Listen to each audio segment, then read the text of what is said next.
Hey guys, welcome back to I'm an actor, not a therapist. I'm Sammy. So, what's going on? You guys, welcome to season 2 of I'm an actor, not a therapist. Who would have thought, right? Oh my gosh. So, here we are for season 2 to continue our conversation and to continue on the journey of discovering ourselves and getting through the day and all of those things that we do here on I'm an Actor, Not a Therapist. So I cannot thank you guys enough for coming along on the journey through season 1. And if you're new here, well, welcome. If you're coming back, thank you so much for coming back. It's going to be a very interesting season. I have a couple of things planned and things like that, lots of surprises. Um, so that's what's in store for season 2, which is what we're starting today. So, like I said, what's going on? And I've been having this thought a lot lately, right? And I've only been having this thought a lot lately because um some stuff has gone on in the last couple of weeks that I've had to deal with, and some people I've had to cut off and things like that. So I thought I'd come on here and we can talk about it. I want to talk about this thought process of adult relationships. And I don't mean adult as in like age, although if you want to throw that in there, you certainly can, because despite everything in my life, I'm apparently an adult. Apparently, I'm classified as an adult right now.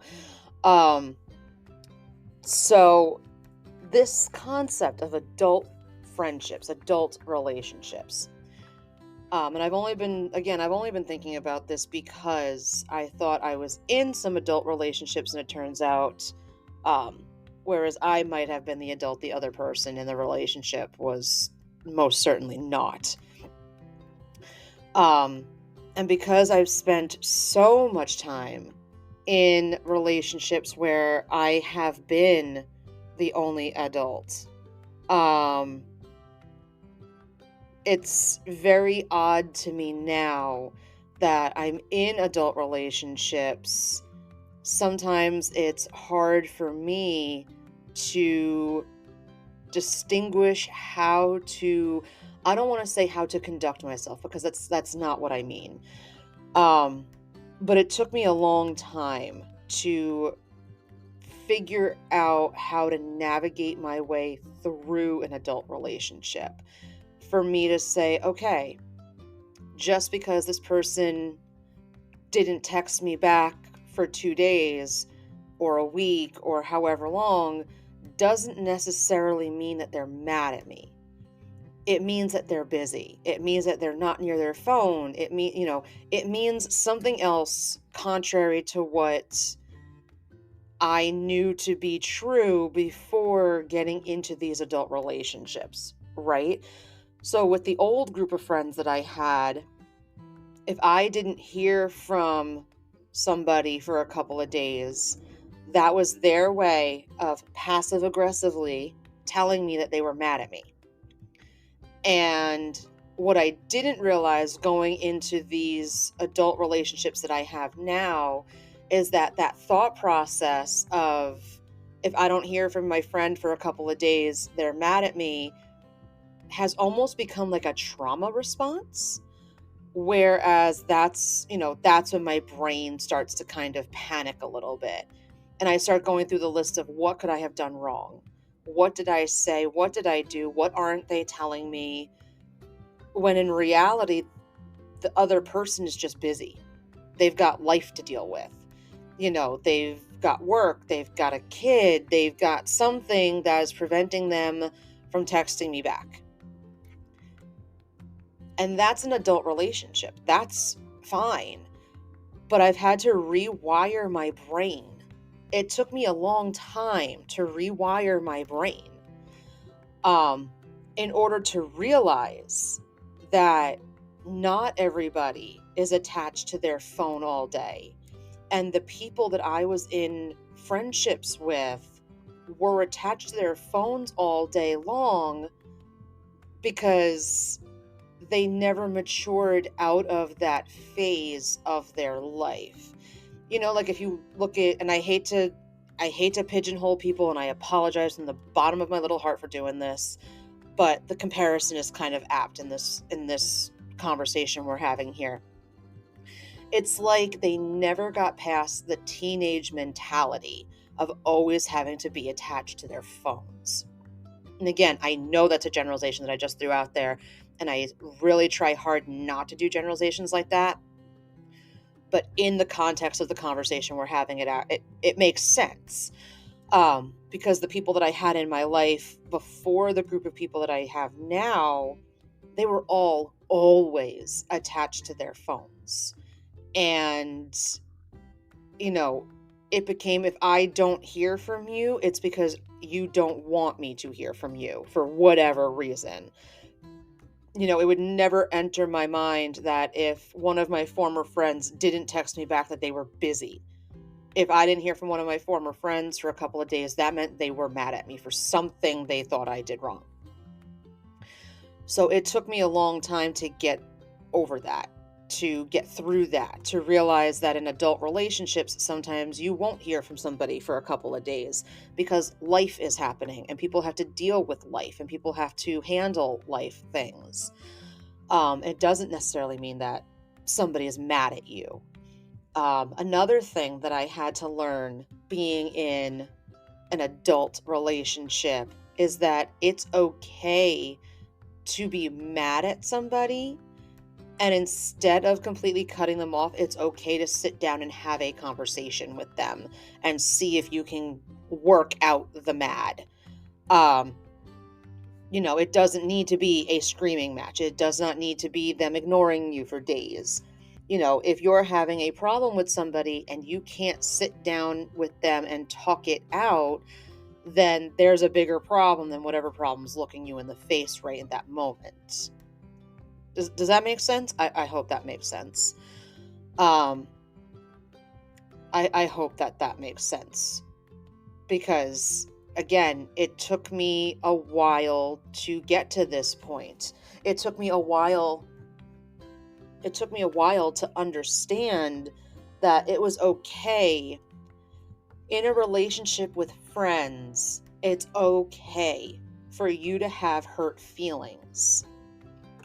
But if you have hurt feelings, if that person that hurt you is a friend, you should be able to go to them and say, hey, I'm hurt and here's why. I say all the time in my circle of friends that one of the first conversations I ever had with one of them, like one of the first real in-depth conversations I ever had with one of them, is because they said something that triggered me. And I let it brew in my head for about a day. And then I messaged that person and I said, hey, I'm not okay right now. You said something that triggered me, and I know you didn't mean to, and I'm not laying this at your feet. And I said, but I have to talk about this because I'm not okay right now. And the response I got was, what are you doing in a half an hour? I'll call you. And we were on the phone for about 3 hours talking it out. And they were helping me redirect my brain. And they sat there and they listened very patiently and very kindly. And we exchanged stories, and they had a lot of the same trauma that I did. But the old me would have just shut down.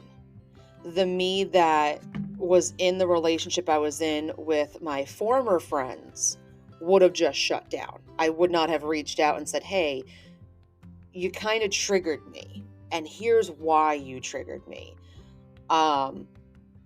I would not have been open to having that conversation, because the way the old me and the old relationships I had would have dealt with it is I just wouldn't have said anything. And I would have let that fester. And I would have let that sit in my brain until the end of time. And it would have eaten away at me, and I would have said every day, you should say something, you should say something, you should say something, and I never would, because that's just not how the relationships I was in previously were built. I've learned a lot from the adult relationships that I've had. Like I said, it's okay to be mad at your friend as long as you sit down with them and work it out. That's what an adult, mature relationship is. An adult, mature relationship depends a lot on communication. And however you communicate is completely up to you and completely up to that other person. But I do mean communication, not a screaming match. There's a difference. There is a big difference. Um, Communication is, hey, I'm not okay right now. What you said triggered me, and here's why. Communication is not, hey, asshole, you hurt my feelings, and now I hate you. That's not communication. That's not helpful. you know. Um, but I think that we as social beings, and whether you're introverted, extroverted, ambivert, whatever you are, at some level biologically we are all social beings to a degree, right? I think we as social beings, depending on the people that we surround ourselves with, those people will either help us grow or they won't. They'll either keep us stuck where we are, or they will, I don't want to say bring you down to their level, but they will not allow you to mature past a certain point. And even if you are already, say, quote unquote, more mature than they are, they will keep you where you are. And 9 times out of 10, it's because it's an advantage to them. So, like in my old friend group, I was like the mom friend. And if you're the mom friend, you know what that means.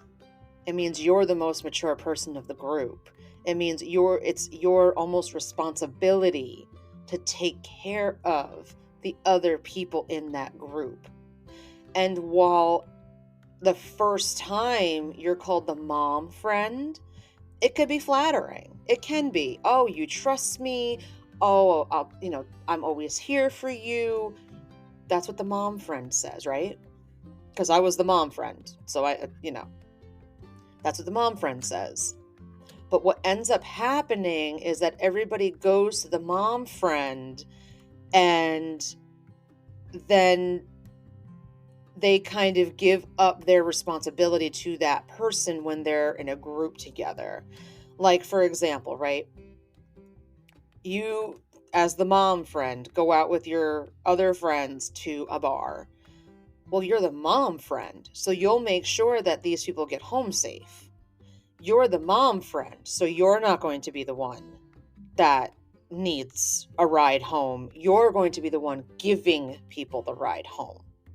See the difference? And it got to a point where I didn't want to be the mom friend anymore. Not because I drink or anything like that, because I don't. And that was probably a really bad example for me to use to segue into what my point is. But it got to a point where I didn't want to be the mom friend anymore. Because what ended up happening is the more the people around me spiraled and started showing me who they really were, the more I felt responsible for them in trying to help them make decisions that I knew would benefit them, instead of allowing them to make the impulsive decisions they were making that would further their spiral. And I got to a point where I didn't want that responsibility anymore because it wasn't mine. It was not my responsibility. As I made friends with the mature adult group of friends that I have now, the more that I saw the friends that I had in a different light. And the different light wasn't pretty. And the different light showed me, that a lot of them had me around because I was doing something for them or because I gave them something. And that's not what a friendship is. That's not what a relationship is. If the person you're in a relationship with, either a friendship or otherwise, only talks to you when they need something, want something, or you're doing something for them, that's not a friendship. That's not a relationship. That's a business arrangement. That's what that is. That's a business relationship. And if you think that you're in a friendship or in a relationship otherwise, and that's how they treat you, I think it's time to reevaluate that. And I will never sit here on I'm an actor, not a therapist, and tell you, hey, this is how you should live your life. Ever. I will never say, hey, this is what you should do. Please go and do. But if this is what a relationship you're in or a friendship you're in looks like, I would invite you to reevaluate or to re-examine it and to determine if that's still something that you want.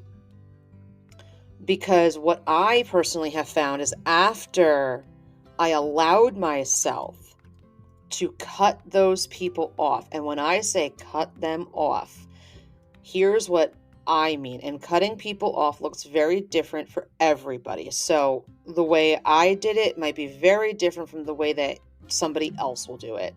When I say I cut people off, I got rid of them on social media. I blocked them on social media. I blocked their phone numbers out of my phone. I completely cut them off. Completely. The only way the people that I've cut off from my life can get in touch with me is if they get an owl. Send me to Hogwarts. You know what I mean? That's the only way that people that I've cut off can communicate with me. Send an owl. Send a bird. Send a letter. That's the only way people would be able to get in touch with me if I cut them off. And I had to do that for my own mental health. That is not a one-size-fits-all pattern. That's what I had to do for my own mental well-being. Some people might be good enough just restricting somebody on Instagram or, blocking somebody or something like that, but still keeping the lines of communication open to a degree that they're comfortable with. For me, when I cut these people off, I completely cut them off because I knew that I could not allow them to have any sort of access to my life. I knew that I could not allow them to know what it was that was going on in my life, because of the damage that had been done during the course of our relationship. All this to say, I know that with the adult group of friends that I have now, we all value communication. We all say to ourselves, just say words to me, I'll put them together. If you're having a big mad, put your words out there, I will put them together for you and we'll talk about it. Or if I don't hear from somebody for a couple of days, it's okay for me to say, hey, are you okay? Without there being an undertone of, hey, are you mad at me? Or, hey, I haven't heard from you. I just recently had to do this to a friend that I hadn't really heard from in a couple of days. So I messaged him and I said, hey, are you all right? Because I haven't, I noticed that I haven't spoken to you in a bit individually because we're in a group message together. And I said, I just noticed that I haven't heard from you individually in a couple of days. Are you all right? And it wasn't me saying, hey, are you mad at me? It wasn't me, being passive aggressive. It was me genuinely being concerned and saying, hey, I haven't heard from you. Are you all right? Is there anything that I can do to help you? And they thanked me and they just said to me, I just haven't had the spoons. And I'm like, that's okay. That's fine. I was like, that I'm here if you need me. And that was it. That was the conversation. It was just a very quick check-in to let them know that I had noticed that I hadn't heard from them and that I was concerned. The message wasn't, I haven't heard from you in a few days, I guess you're writing me off. That was not the message. It was, I haven't heard from you in a few days. Are you all right? Is there something that's going on that you want to talk about? That's a completely different message than, say, the other group of friends that I had would have sent to me if they hadn't heard from me in a few days. You know, so that's an adult relationship. And again, if you're in the type of relationship that if somebody hasn't heard from you in a few days, their first go to is, well, I guess you don't want me in your life anymore. Or they ask you to do something and you say, I'm sorry, I can't, but I can do this for you instead. And they go on a tirade about, comparing you to other people that have done them wrong or something like that. That's not a genuine relationship that I would invite you to stay in. That's a relationship I would invite you to re-examine and see if something needed to change. Adult relationships are great. Adult relationships take work and they take communication. But I promise you, if you're at that point where you're looking around and saying, oh my gosh, what is happening here? And you seek out more adult relationships and you find them and they're loving and accepting relationships, you will never put up with the previous behavior again. I promise you that. You will never put up with the previous behavior again. Because I know personally for myself, I absolutely will not. Personally or professionally, because some of the people that I cut off, I had a professional relationship with as well as a friendship. And I know what I want. I know what I don't. And the relationships that I've cut off in my life are relationships that I don't want in my life. If this all makes sense. So take that for what it is. Again, I'm just an actor. I'm not a therapist. I am just a woman in Jersey living her life. It's what I am. And these are just the things that I've learned in my couple of decades here on this planet Earth. So take it for what it is. Take it for what it is. But I hope you all enjoyed the episode. If you did, go ahead, like, comment, subscribe.